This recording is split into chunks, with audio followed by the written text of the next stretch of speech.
Alhamdulillah, Alhamdulillahilladzi anzala ala abdihil kitaba wa lam yaj'al lahu 'iwaja qayyiman liyunzira ba'san shadidan min ladunhu wa yubashshiral mu'minin alladzina ya'maluna as-salihat anna lahum ajran hasana makithina fihi abada.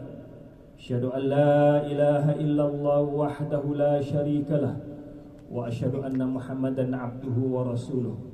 Allahumma salli wa sallim ala sayyidina Muhammad sayyidil anbiya'i wal mursalin wa qa'idil mujahidin wa imamil muttaqin wa la udwana illa 'alal zalimin. Ayuhan nas, usikum wa iyaya bitaqallah haitsu qala Allah ta'ala fil Qur'anil Karim, ya ayyuhalladzina amanu taqullaha haqqa tuqatih wa la tamutunna illa wa antum muslimun. Sidang jemaah yang berbahagia, pada hari Jumat yang mulia ini saya berpesan pada diri saya sendiri dan juga pada sidang hadirin sekalian, marilah sama-sama kita bertakwa kepada Allah SWT dengan melaksanakan segala perintahnya dan menjauhi segala larangan. Seperti mana yang dijelaskan oleh Allah SWT agar kita mati dalam keadaan beriman. Wahai orang beriman, bertakwalah kamu kepada Allah SWT dan janganlah kamu mati melainkan kamu dalam keadaan beriman pada Allah SWT. A'udzubillahi minasyaitonir rajim.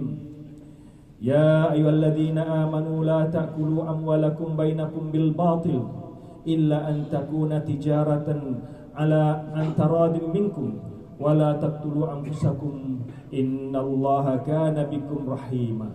Sidang jemaah yang berbahagia, mimbar pada kali ini membicarakan tentang melindungi harta dan juga awasi skema. Di antara apa yang ditekankan dalam syariat Islam ialah maqasid syariah. Di dalam maqasid syariah ini ada 5 perkara yang perlu diambil berat untuk kita pelihara. Kelima-lima perkara ini merupakan perkara asas dalam kehidupan seorang muslim ataupun manusia. Yang pertama, hifzuddin, menjaga agama. Sebab itulah Allah SWT menjelaskan, innad dina indallahil Islam. Agama yang benar ialah agama Islam. Barang siapa yang mengikut agama yang lain selain agama Islam ini, mereka akan sesat selama-lamanya dan mendapat azab daripada Allah SWT di akhirat nanti. Yang kedua, hifzun nafs, menjaga nyawa. Sebab itulah Al-Quran melarang kita untuk melakukan pembunuhan sesama manusia, sama ada muslim ataupun bukan muslim.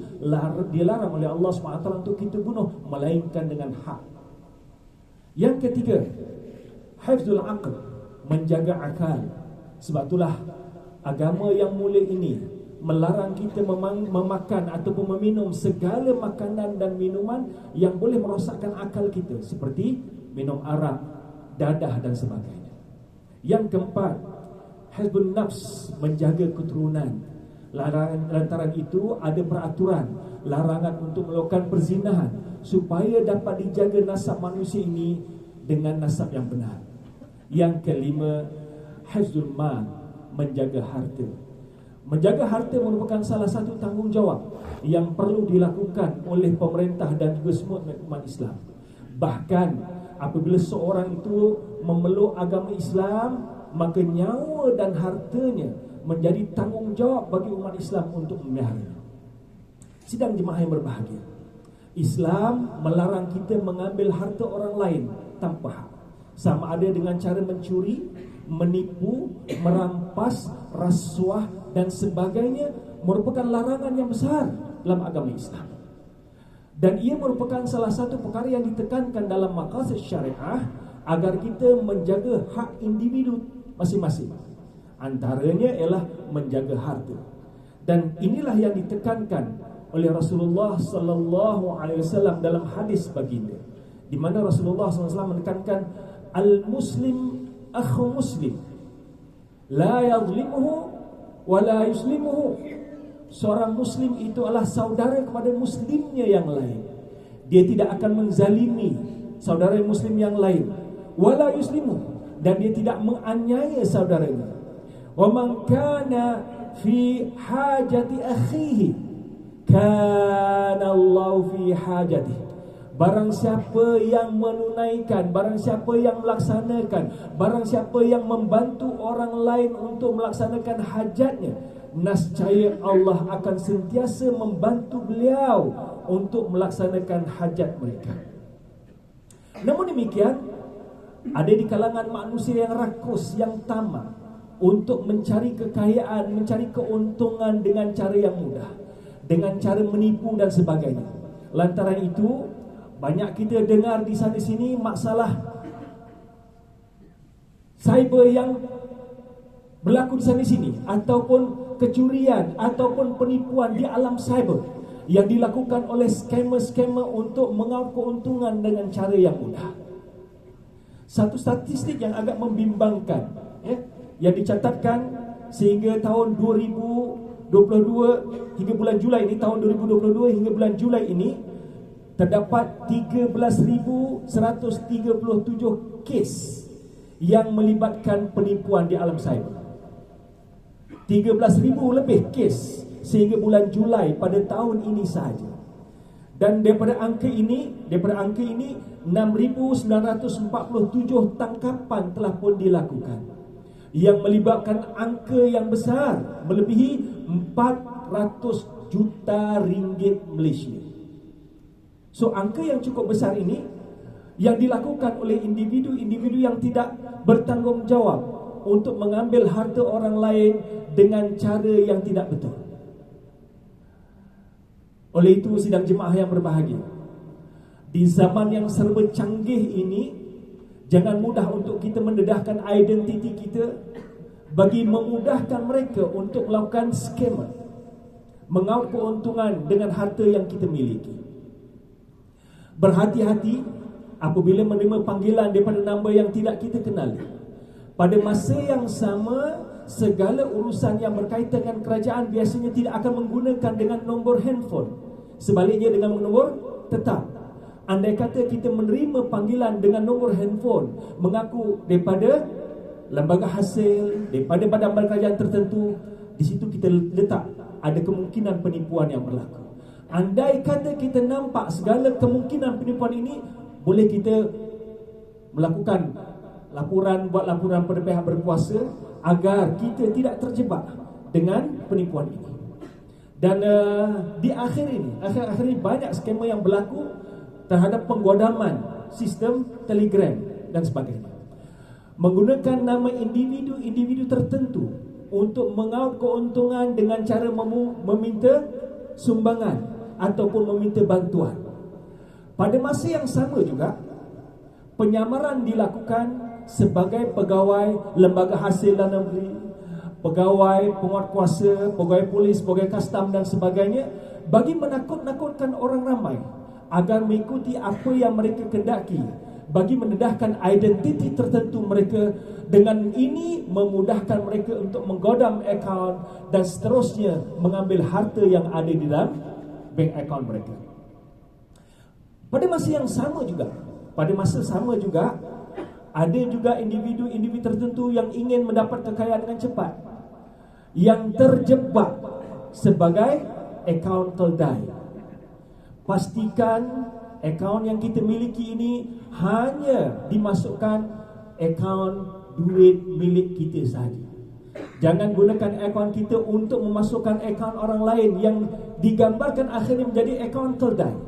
Untuk makluman tuan-tuan, sidang hadirin sekalian, sejak tahun 2014 hingga sekarang dicatatkan lebih kurang 200,000 kes akaun keldai dikesan. Hampir sama kedudukannya dengan keldai dadah. Keldai dadah ini orang tidak tahu bahawa dia membawa dadah tanpa dia sedari. Demikian juga akaun keldai ini menggunakan akaun kita untuk aktiviti tertentu bagi menyalurkan wang ke dalam akaun kita. Dengan angka yang begitu besar, mencecah lebih pada 200,000 kes yang dicatatkan sejak 2014 akaun keldai yang telah akhirnya menyebabkan 34,000 tangkapan. Yang jadi masalah ialah pemilik akaun yang didakwa dan ditangkap, dimasukkan dalam penjara, dimasukkan dalam lokap, manakala mereka yang berluasa mengaut keuntungan masih lagi terlepas berada di luar. Dan orang yang menjadi sumber akaun keldai ini, malangnya ada yang tertangkap, malangnya ada yang termasuk dalam penjara dan lokap sebagainya. Oleh itu, marilah sama-sama pada hari Jumaat yang mulia ini kita merenung diri kita dalam usaha kita untuk memantapkan ekonomi. Jangan sampai sifat terburu-buru, jangan sampai sifat rakus yang ada pada diri kita ini akhirnya memakan diri kita sendiri hingga kita terjebak dengan akaun keldai ataupun kita terlibat dalam skema tertentu hingga menyebabkan memburukkan nama kita ataupun kehilangan harta yang kita miliki. Sidang jemaah yang berbahagia, beberapa poin yang perlu kita perhatikan di sini. Sebagai umat Islam, kita adalah dilarang untuk melakukan perbuatan mengambil harta orang lain tanpa hak, tanpa kebenaran. Sama ada dengan mencuri, merampas, menipu, rasuah dan sebagainya. Ia akan membawa kesan yang buruk, yang besar pada kehidupan masyarakat, sama ada di kalangan umat Islam maupun bukan Islam. Yang kedua, sentiasalah berwaspada dengan sebarang panggilan telefon yang mencurigakan. Segeralah melaporkan kepada pihak berkuasa untuk mengelakkan kita menjadi mangsa sindiket penipuan. Yang ketiga, lindungilah data peribadi dan akaun bank kita supaya kita tidak terjebak dengan sindiket-sindiket akaun keldai yang menggunakan nama kita untuk mengaut keuntungan.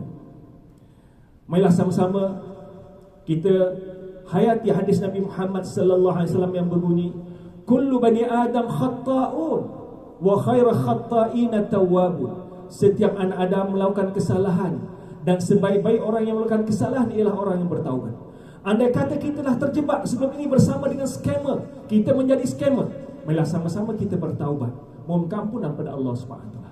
Andai kata kita telah terjebak, terlibat dengan akaun keldai, marilah kita sama-sama berhati-hati agar kita tidak terjebak kembali di dalam segala kancah yang telah memberikan kerosakan ataupun keburukan dalam masyarakat umat Islam dan masyarakat seluruhannya. Semoga kita akan dapat menahan ataupun mengatasi ataupun mengurangkan masalah skema yang berlaku berluasa di alam cyber ini.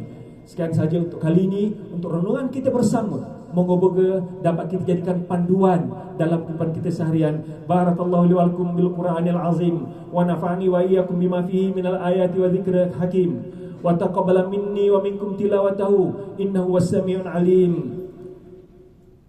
Astaghfirullah li wa lakum wa asyhadu an la ilaha illallah wa li sa'iril muslimin wal muslimat wal mu'minin wal mu'minat fastaghfiruhu innal ghafurur rahim.